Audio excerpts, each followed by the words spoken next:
Many young Muslims in Europe are very confused about Palestine and also now the war in Iran, but basically Palestine, and many are afraid of speaking out.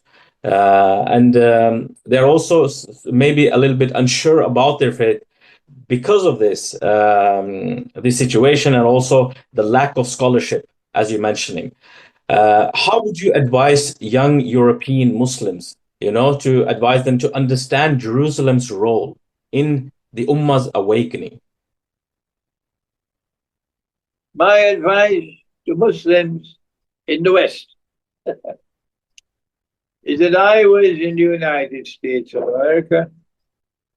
I had an American green card. I had a very high profile and constantly rising in the United States. But when 9/11 took place, I realized that I would no longer have the freedom that I had in the United States.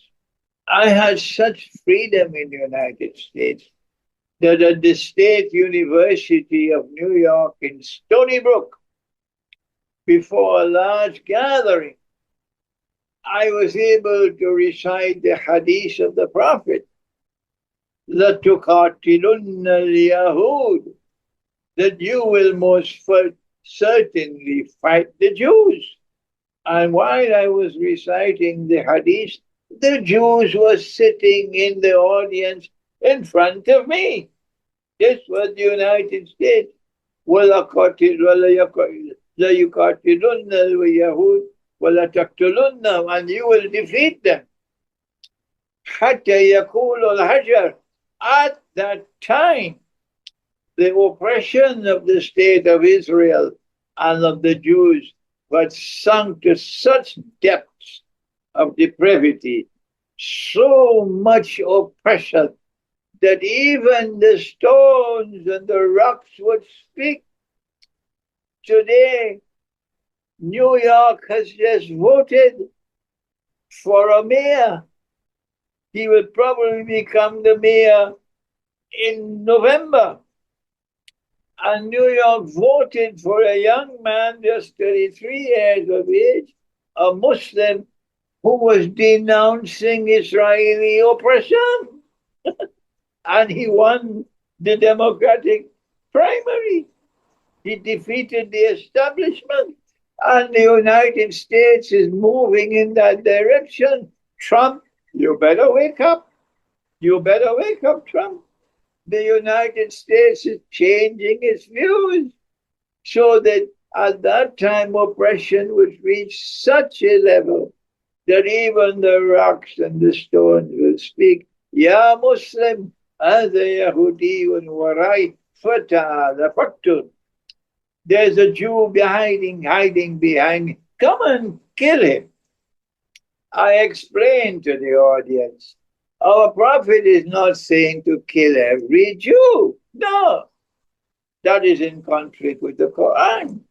Our Prophet is speaking about those Jews who support the state of Israel and who are oppressors. When I finished my lecture, the Jews at the university went to the vice chancellor, the rector, to complain against me. And our response was, if we do not have the freedom in the United States to quote the word of Prophet Muhammad, Allah's blessing be upon, come on, tell us so we don't have the freedom. The university did nothing to me. This was the freedom I had in the United States. I didn't have this freedom in Pakistan. No. When I went to a television house in Pakistan, they wanted to do some recording. I can't remember the name of the television station. When I went there, they gave me a form to sign. And when I read the form, the form said you cannot criticize the Pakistan Armed Forces. I handed the form back to them. I said, I'll never sign that. They said to me, every scholar who has come here, including Dr. Isra, everyone has signed it. I said, I'm not going to sign that. I am not going to sign away my freedom. So I had freedom in the United States. But when 9/11 took place, I realized within an hour or two, I was present in New York. I was present at JFK International Airport on that morning of 9/11.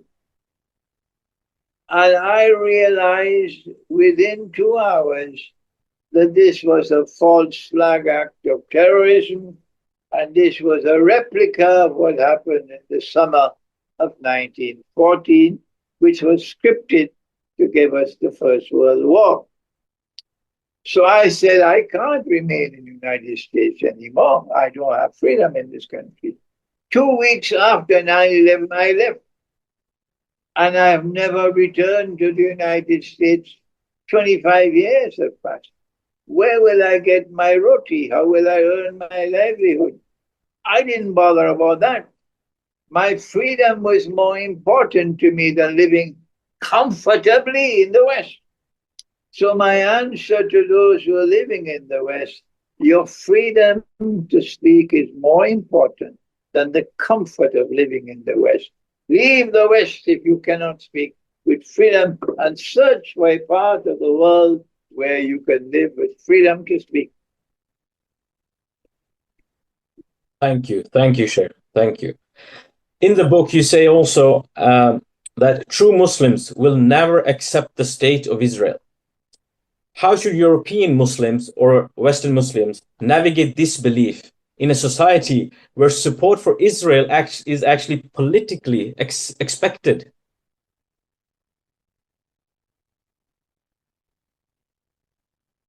When you turn to Islamic eschatology, you get the answer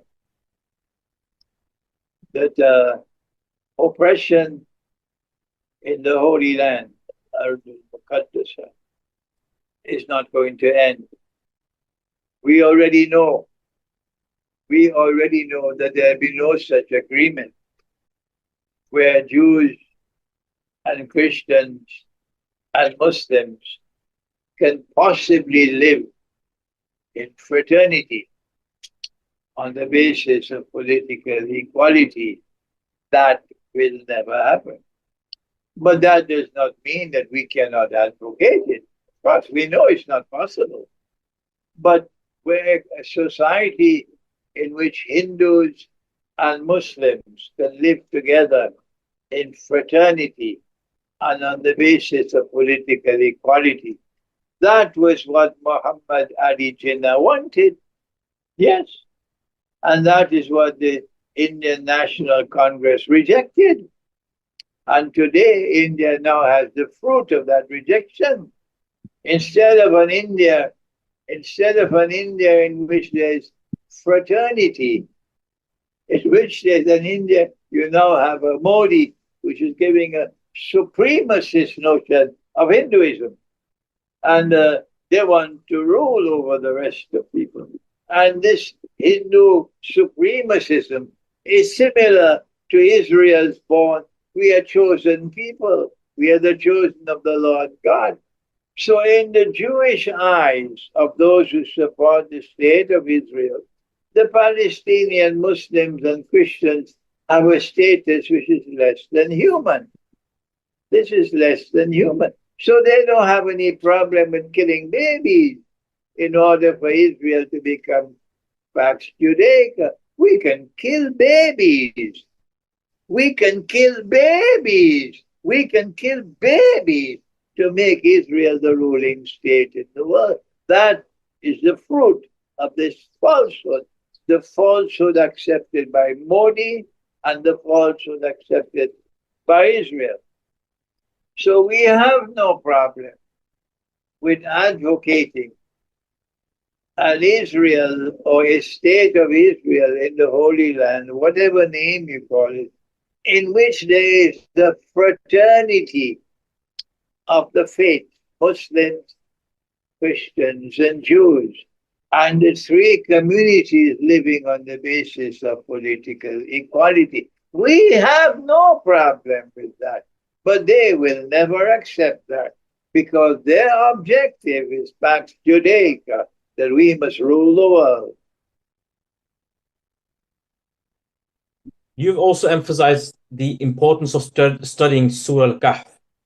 And how does it spiritually prepare young Muslims? Surah Al-Kahf, studying of the Surah Al-Kahf, how could it spiritually prepare young Muslims to confront the reality of Jerusalem and the Dajjalic system, Sheikh? I'm glad that you asked that question because this is my favorite subject. The Prophet said, Allah's blessing be upon him, I leave behind me two things. Two things. And biryani is not one of them. He said, I leave behind two things. If you hold on to them, you'll never go astray. The first is the Quran. The second is one in which the Shia differ with us. And we say it is the Sunnah of the Prophet, and this is supported by the Quran. In kuntum tuhibbun Allah fattabi'uni yuhbibkum Allah. If you love Allah, follow me. Allah will love you. The Sunnah. But the Shia say, no, it's the Ahlul Bayt. But that's a difference between us. But number one is the Quran. Number one is the Quran. And the Quran is absolute truth. وَإِنَّهُ لَحَقُّ الْيَقِينِ. Absolute truth. And it is the function of the Quran to sit in judgment over everything else, including the hadith and including the tafsir. So we have to study the Quran. It is to the credit of Dr. Muhammad Iqbal, because he didn't study in a Darul Uloom, that he studied the Quran differently from contemporary Islamic scholarship. And when you read the reconstruction of religious thought of Islam, you will see a different model of scholarship at work. Wahid, I hope that Allah will give me life and time to teach a class, inshallah, online, in which I'll teach this book, The Reconstruction of Religious Thought in Islam. But before I can teach Dr. Iqbal's book, I have to first study it again and again. I did it when I was a master's degree student at the Karachi University. And it is not only necessary to study the Quran with the proper methodology which came from Maulana Fadlur Rahman Ansari, but more than that, which is my contribution to knowledge now, is that I have now recovered this lost branch of knowledge. I thank Allah for it. That you cannot study the Quran, forget it. You cannot study the Quran unless and until you are reciting the Quran every day. Qira'atul Quran, Qira'atul Quran. And you have to recite the Quran the way that Allah recited it to Nabi Muhammad alayhi salam. And this is in Surah Al-Qiyamah. فَإِذَا قَرَأْنَاهُ. And when I have recited this Quran to you, O Muhammad alayhi salatu wasalam, فَاتَّبِعْ Qur'ana. You must follow that way of reciting. And I have taught the subject in my book, The Quran and the Moon. You have to recite the correct juz of the Quran every day. And you have to khatam the Quran every month. I do it myself. And many of my students are doing it, mashallah. So if you want, as a young person, if you want to study the Quran for that guidance, I ask you, go and study my book, The Quran and the Moon, and follow what I've taught in that book, and recite the Quran the way that Allah recited, the correct juz of the Quran every day. Khatam the Quran every month. Then you can move to the second stage. And that is, you're not only going to recite the Quran, but you now want to ensure you understand understand what you're reciting. The first stage is to recite. Whether you understand or you don't, this is the first stage. If you don't understand what you're reciting, then the second stage is to learn enough of the language to understand what you're reciting. But do the first stage first. Do the first stage first, and then do the second stage. When you understand what you're reciting, and you're reciting the Quran every day, then you fall in love with the Quran.